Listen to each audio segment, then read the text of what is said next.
أعوذ بالله من الشيطان الرجيم بسم الله الرحمن الرحيم سبحانك لا علم لنا إلا ما علمتنا إنك أنت العليم الحكيم رب اشرح لي صدري ويسر لي أمري واحلل عقدة من لساني يفقه قولي أفمن شرح الله صدره للإسلام فهو على نور من ربه فويل للقاسية قلوبهم من ذكر الله أولئك في ضلال مبين الله نزل أحسن الحديث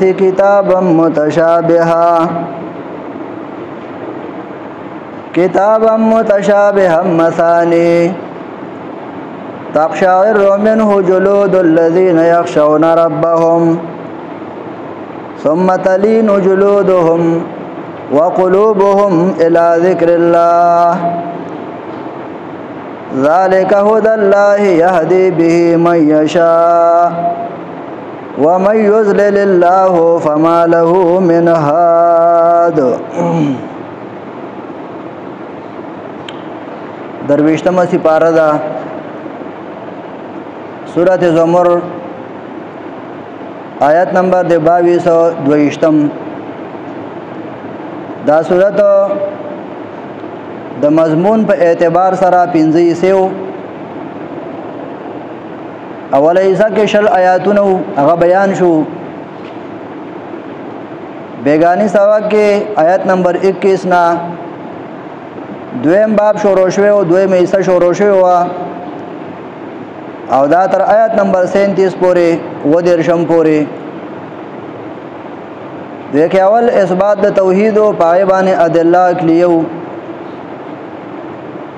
هغه ذکر شو تیر شوی آیت کې. اوس دې آیت کې دویم مضمون ذکر کړي چې هغه ترغیب ال قرآن دی. قران کریم طرف ته ترغیب ور کوي. دارنګه صفات د قران کریم ذکر کړي او صفات د مؤمنانو ذکر کړي د موحدینو چې کله قران کریم ویل کېږي دا غي بس رد عملی دا غي بس صورت حالی او کوم چې د قران کریم نه منکر دي دا غي زړونه د قران کریم نه تور شوی دي هغه د پاره هلاکت ذکر کوي دا غي د پاره تخویب ذکر کوي. د آیات کې ترغیب ورکوي قران کریم ته. افمن شرح الله صدره للاسلام افمن آیا اوسوک شرح الله چې پرانست الله صدره سینه د للاسلام منلو د اسلام ته الله ول سینه کولا وکړه اسلام سره زړه کې مینا پیدا شو محبت پیدا شو اسلام قبول کو فهو على نور من ربه نو دې پرانا باندې وی په نور باندې وی د طرف در خپلنا نور اسلام هم دی او نور قران کریم هم دی.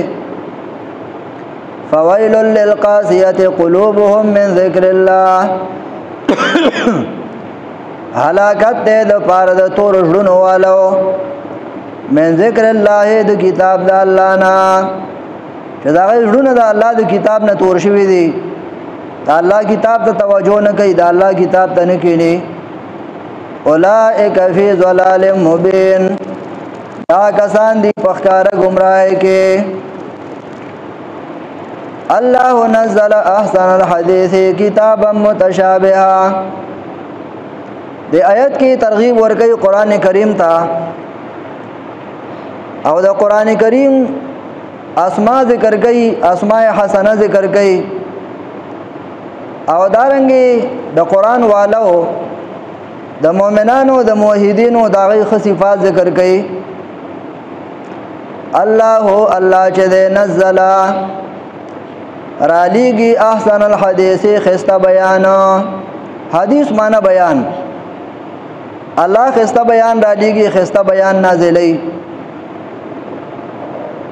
حدیث خبرې ته ویل کېږي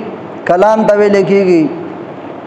نو په کلامونو کې احسن کلام هغه د الله رب العزت دی چاہے کې هیڅ شک شوبه نشته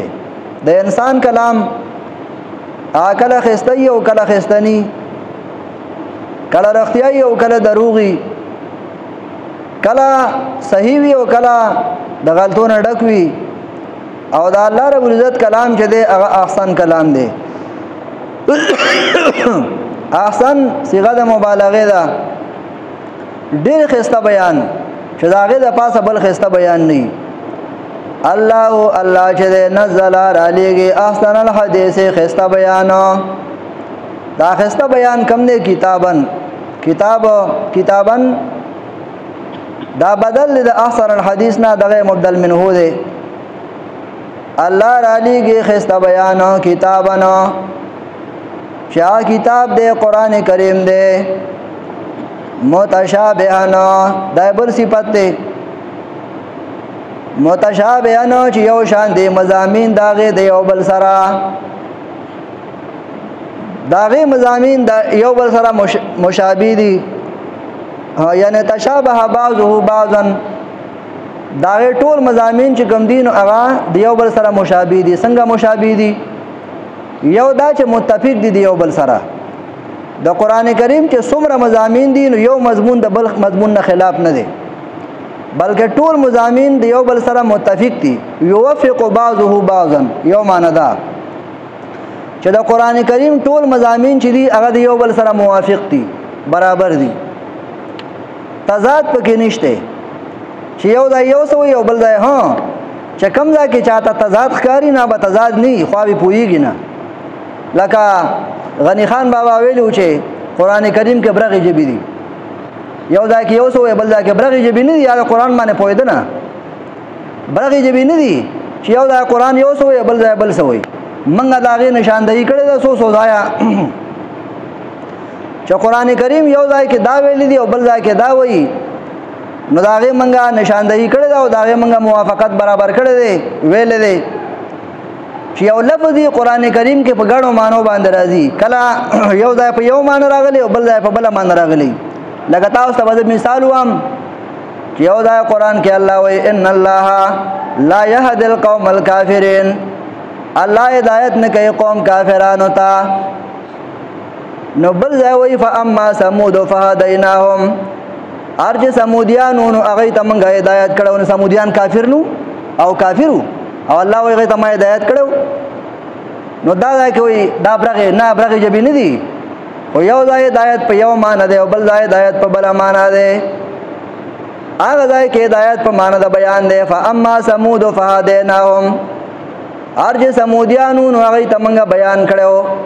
پیغمبران نور تلې غلو بیان ورته کړو خو هغه د بیان نه فائدہ وانه غستاوي نه منونو هغه تورای شو لړل غنه دنیا نه غرق شو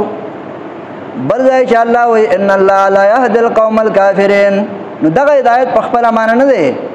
بلکې الته هدایت په معنی له توفیق دی الله توفیق نور کوي قوم کافر ہوتا چې کله کافر په کوپر کې راسخ شي او په کوپر کې کلک شي په زده او په نات باندې ودرېږي نو ان الذين كفروا سواء عليهم انذرتهم ام لم تنذرهم لا يؤمنون هغه بیا ایمان نه راړي چې په زده او په نات ودرېږي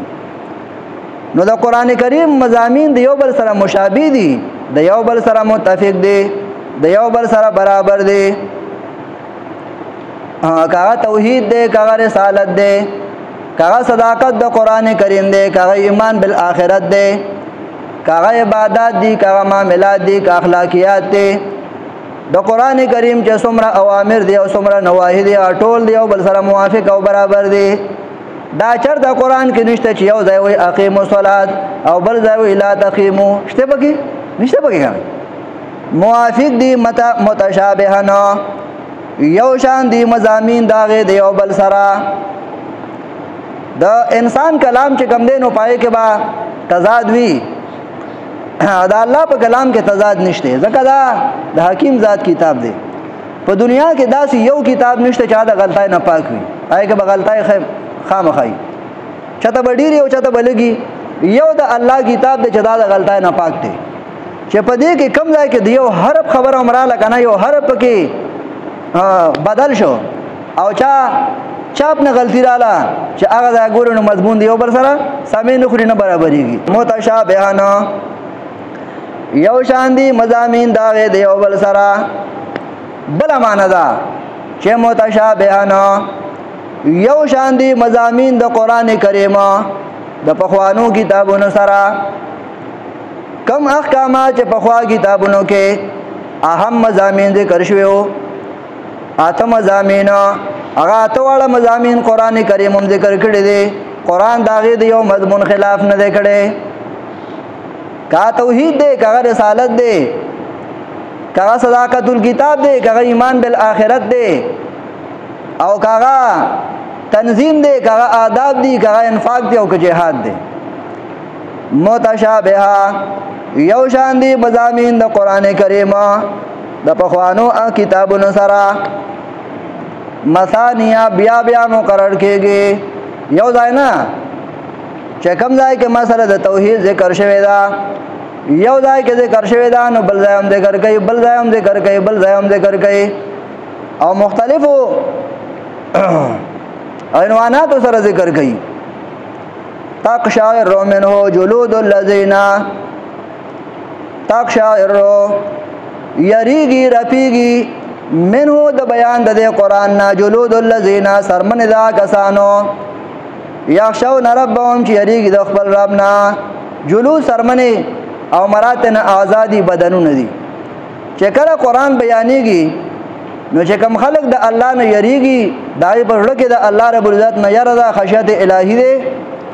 نو چې قرآن بیانېږي نو دا غي ورته یریږي چې اسنه دا الله حکم ما ته او زما پاغه باندې عمل ني او الله ما سره حساب کتابو کی او الله مال سزا را کی تا شاعر ایک شعرار ستوي لیکيږي موي برتنه ویخته چې کوم دی دا په دې بدن باندې اودریدل دې ته لیکيږي ایک شعرار لکه بعض وخت بنده باندې روب راشي کنه یاره بنده باندې راشي دا بدن داسې غونی شي او ویخته په زیګ شي دې ته ویل کېږي ایک شعرار خدا ویخته زیګ کېدل کله د یخنای د وجنومي او کله د یری د وجنوي دلته حالت د یری قران ذکر کوي چې د مؤمن صفت بدای چې قران بیانېږي د زړه کې چې کوم نه یره برازي او د کافرو صفت دار چې قران بیانېږي د بشور کوي د بزوک کوي د بغوګ نګدي تقشعر رفیقی منو د وجه د بیان د قرآن نا جلود الذین سرمن د آکسانو یخشون ربهم چې یریږي د خپل ربنا ثم تلین جلودهم بیا نرمی شي سرمن د دی وقلوبهم او زړونه دی الی ذکر الله کتاب د الله تا ذکر د الله تا دا بل صفت د مؤمن دی چې کله د الله ذکر کیږي قرآن بیانېږي یا د الله ذکر کیږي د زړه باندې نرم شي او د بدن باندې نرم شي مطمئن بشي خوشاله بشي چې الله ذکر کیږي او یا د الله کتاب ویل کیږي چې مؤمني د زړه باندې نرم شي د بدن باندې نرم شي د سرمن باندې نرم شي چې د الله ذکر کیږي او د الله کتاب بیانېږي دا صفت د چا ده دا د مؤمنانو ده او چا باندې چې د ذکر په وخت دا جذبه راشي وجد راشي دا د مؤمن صفت نه ده قران کریم وګوره سوره انفال کې سوره بقره کې د ځکه نور ځایونو کې د مؤمنانو صفت چې الله ذکر کړی دی الله په دې ذکر کړی دی چې کله مؤمن د الله ذکر کوي او یاد د مخ کې د الله ذکر وشي د الله کتاب لیکيږي په د باندې به وجد نه راځي یو خدا دا چې ذکر مسنون طریقه کم ده سنت طریقه د ذکر دا ده چې ذکر بزان لکه دا بجمع باندې نه کې اجتماعي ذکر چرته هم د صحابه کرامو نه ثابت نه دي چې دا سه ناسوي دي او حلقه د ذکر جوړه کړی دا په جمع باندې ذکر کیږي دا چرته هم د صحابه کرامو د اعمالو نه ثابت نه دي نه صحابه کرامو په وخت کې او نه د تابعین او تبع تابعین په دور کې دا رستو بیا ځان نه چارو باسری دي او دا بدعت دي ذکر جهری حدیث کې راځي عبد الله بن مسعود رضی الله تعالی عنہ کوفه کې اوسېدو. ابو موسی اشعری رضی الله تعالی عنہ صحابي دی. د نبی علیہ الصلوۃ والسلام د وفات نه بعد زمانہ ده. تله دی د عبد الله بن مسعود رضی الله عنہ ملاقات د تله دی کوفه ته. آل تکي چې کله ته په لار باندې आवाज واورید د ذکر جمعه ته وکتل. جمعه کې څه خلک ناشتي ټولګي ناشتي. هغه ځای کې ټولګي ناشته، هغه ځای کې ناشته، هغه ځای کې ناشته، دغه ځای کې ناشته. چا به سبحان الله، چا به الحمدلله، یسبحون ويهللون. سبحان الله ویل کېدو، الحمدلله ویل کېدو، لا اله الا الله ویل کېدو. او په تیزه باندې ذکر کېدو. حلقه ناشته په تیزه باندې ذکر کېدو. ابو موسی اشعری رضی الله تعالی عنہ ډېر خپه شو. صحابه کرام رضوان الله علیهم اجمعین هغه به کله بدعات لیدل نو بیا به دغه نه صبر نه کېدو. عبد الله ابن مسعود رضی الله تعالی عنہ سره چر ورسېدو. هغه ته وایي سلام کلام نه بعدو وستا په جمعات کې یو نوې کار ولیدو. وېسو وې دغه شان د خلک ناس دی پته ذات ذکر کوي. وېخه تا وته سوي وې انت ضرورا یا کا ماستا درای انتظار وکړه ځکه خو ملمای ما ستا درای انتظار وکړه. ورازا عبد الله بن مسعود رضی الله تعالی عنہ حدیث کرا دی جولای د کانو ډکا کړه. راغې جمعه تراغې یو کاسې په دې سر باندې په کانې وشته او د جمعه ته غلو وزې د جمعه ته وي او ورته وی اول ورته بیان وکړو. وهذه ثياب لم تبل. دا کپڑے چې ما د نبی علیہ السلام صحبت کې اغوستې وي هغه لا نه دي زړې شوي. وهذه الاواني لم تكسر. نبی علیہ السلام سره جما کوملو خو کې خوراک کړو. نبی علیہ السلام سره جما کوملو خو کې خوراک کړو. آلو خلانه دي مات شوي هغه امانت پراته دي. څه مطلب د نبی علیہ السلام د وفات لا دوره زمانه نه ده شوی. وقد جئتم ببدعت ظلما او تاسو تور بدعت پیدا کو. تور بدعت پوښوي. وما اراكم الا مبتدعين. زنوینم تاسو لرا مگر بدعتیانو. رخصوي د جمعه ته او یو په کانی باندې وشتو د جمعه ته غلول. نن سبا دور کې ذکر پیران راوته ذکر کوي او پته ته باندې ذکر کوي او د ذکر حلقې ضرورا پته ته ذکر کوي. یو وی الله بل وی هو الله او پکې په میاس کې ټوپ شي پټکه هغه ځای پروتي ټوپای هغه ځای پراته دا هو پوښوي ایو د ترخورونه راګیره یو بل د وګونه راګیره یو بل د خپونه راګیره یو دا خو د زمونږ د استادانو په دغه درسونو کې وی شیخ صاحب به موږ به نه منل موږ لیدلی نو موږ یاره اوس مسلمان دی ودا ذکر کوي او دا خره چې د سوشل میډیا راوتن دار سره خبر شو ولیدل په خپل سترګو باندې هو منډه دا چوتا دا چوتا ګوري بس برګان دی رورا او دا ذکر دی دا ذکر دا چې صحابه وکړه دي چې تر صحابه په زور کې د دې مثال کا درشته چې دا ذکر کیږي. مفسرین وګوره محققین مفسرین په دې ځای باندې وګوره تقشعر منه جلود الذين ثم تلين جلودهم وقلوبهم الى ذكر الله.